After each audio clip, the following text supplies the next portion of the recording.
Hey everybody, welcome to TCM. I'm Ben Mankiewicz. In early 1941, it was clear to most that America's involvement in World War II was inevitable. The military draft had been reinstated a few months earlier, and the U.S. was building planes and ships for England under the Lend-Lease Act.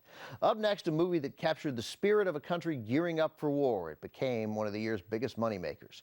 From Universal in 1941, it's Buck Privates. Buck Privates marked the second film appearance of Bud Abbott and Lou Costello, who had formed a team in burlesque and then hit it big on the radio before making movies. Radio helped them sharpen their style. At first, their voices were too similar, so Lou Costello adopted the whiny falsetto that would become his trademark. Buck Privates is, at its heart, a light comedy about two men who accidentally join the Army. But it has a heavy dose of Abbott and Costello's knockabout routines, plus it has the Andrews sisters singing, among other songs, Boogie Woogie Bugle Boy. There's also a tribute to the draft called You're a Lucky Fellow, Mr. Smith.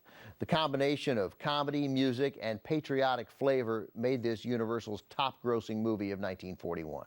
Released in January of '41, the same year as Citizen Kane and Sergeant York, also movies about great Americans, also with Lee Bowman, Jane Frazee, and Nat Pendleton.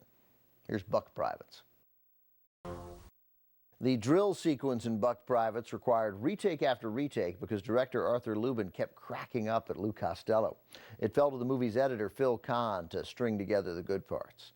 But there was at least one group who didn't find it or the movie funny at all. The Japanese military used Buck Privates as propaganda to demonstrate to its soldiers that the U.S. Army was made up of buffoons like Abbott and Costello. That proved to be a miscalculation on their part.